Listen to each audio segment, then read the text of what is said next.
18 भूतेश्वर नगर स्थित गणेश मंदिर परिसर में निशुल्क नेत्र जांच, चश्मा वितरण और मोतियाबिंदु शल्य चिकित्सा अभियान का आयोजन किया गया। यह शिविर केंद्रीय मंत्री नितिन गडकरी की संकल्पना से प्रेरित पहल के तहत आयोजित किया गया। शिविर के विशेषज्ञ डॉक्टरों द्वारा आंखों की जांच की गई और जरूरतमंद मरीजों को आगे के उपचार के लिए मार्गदर्शन दिया गया। शिविर का आयोजन सुधीर राउत, सरिता ताई नांदुरकर, सचिन राउत और वैशाली उदापुरकर ने किया। इस दौरान नागरिकों की निशुल्क नेत्र जांच की गई, जरूरतमंदों को चश्मे उपलब्ध कराए गए और मोतियाबिंदु ऑपरेशन के लिए पंजीकरण किया गया। साथ ही स्वास्थ्य जागरूकता, रक्तदान, कैंसर जागरूकता और अन्य कल्याणकारी योजनाओं की भी जानकारी दी गई। दीनदयाल इन्स्टिट्यूटच्या मार्फत नितीनजींनी ही व्यवस्था केलेली आहे आणि आज सर्व मोफत चष्मे वाटप आज इथे झालेलं आहे। उद्या हे चष्मे वाटप कर्नल बागमध्ये आहे आणि परवाच्या दिवशी सिरसपेठमध्ये आहे।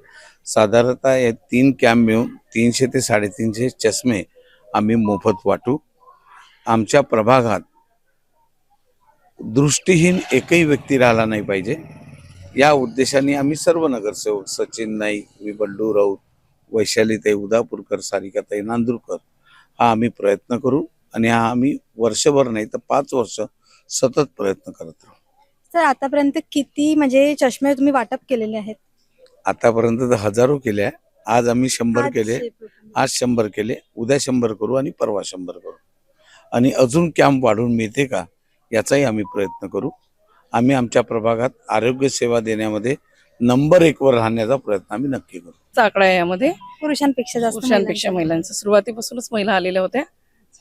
आणखी मॅडम, जे विद्यार्थी आहेत नवीन जे आता योग म्हणजे नवीन वृद्ध पोरापोरी आहेत, त्यांचा काय सहयोग आहे याच्यामध्ये?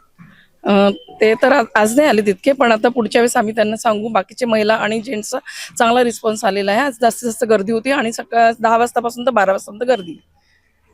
सर, येणाऱ्या अजून 2 दिवसाचे प्रोग्राम तुम्ही अजून करणार आहात वेगवेगळ्या जागावर? पंडित दीनदयाल उपाध्याय इन्स्टिट्यूट आणि रिसर्च सेंटरच्या माध्यमातून नितीनजी गडकरी यांच्या संकल्पनेतून हा कार्यक्रम होतो आहे। साहेबांचं असं म्हणणं आहे का बा नेत्रांचंही आरोग्य चांगलं राहिलं पाहिजे, जेणेकरून येणारी पिढी वृद्ध लोकांना मोतियाबिंदू, कार्ट्रॅक याचा हा पहिला कॅम्पचा टप्पा आहे। पहिले त्यांच्या डोळ्याची तपासणी करणे, चष्म्याचा वाटप करणे, चष्म्याच्या वाटपाच्या व्यतिरिक्त जर कोणाला कार्ट्रॅकचा बिमारी असेल किंवा मोतियाबिंदूचा जर असेल तर त्यांचे ऑपरेशन महात्मा इन्स्टिट्यूटच्या माध्यमातून मुफ्तमध्ये करण्याचे या कार्यक्रमाचं प्रयोजन आहे। असे कॅम्प आम्ही 3 दिवस सलग घेणार आहे। उद्या विठ्ठल रुक्माई मंदिर कर्नल बागला आहे, त्याच्यानंतर सिरसपेठच्या भागात आहे। असे आणखी काही कॅम्प आम्हाला वाढून भेटते का याच्या मागे आम्ही 4 नगरसेवक सारिकाताई नांदुरकर, वैशालीताई उदापुरकर, माननीय बंडूभाऊ, मी स्वतःही आम्ही यांच्या मागे लागलेलो आहे। प्रभागाचं आरोग्य स्वस्थ राहिलं पाहिजे या हेतूने गडकरी साहेबांच्या माध्यमातून आमचे लाडके आमदार प्रवीणजी दटके यांच्या माध्यमातून ज्या काही सोयी सुविधा म्हणजे हेल्थच्या बाबतीत आम्हाला करता येईल याच्या समोरचा टप्पा आम्ही आणखी घेणार आहे का बा हेल्थच्या विषयी जनरल रक्ताची तपासणी असो, शुगर असो, BPF असो, या सगळ्या गोष्टींचेही कॅम्प आम्ही नॉर्मल याच्यात लावणार आहे, मुक्त याच्यात लावणार आहे। आज 100 चष्म्याचं वाटप इथे झालेलं आहे। उद्या पण 100 वाटू, परवाही 100 वाटू आणि आणखी 2 कॅम्प असे 500 चष्मे आम्ही प्रभागात वाटण्याचा निर्धार केलेला आहे। आणि हा उत्तम कार्यक्रम नितीनजीच्या संकल्पनेतून आहे। वेळोवेळी नितीनजी आरोग्याच्या बाबतीत सदैव सतेज राहतात आणि प्रभागाचं आरोग्य कसं सुंदर राहील याच्याबद्दल नितीनजी अग्रेसर राहतात। प्रवीणजी पण त्याच पद्धतीने हेल्थच्या बाबतीत कॉन्शियस आहे आणि त्यांच्याच मुळे आम्हाला एक कॅम्प मिळत आहे आणि आम्ही प्रभागात याला जनसामान्यापर्यंत रुजवण्याचा प्रयत्न करत आहे।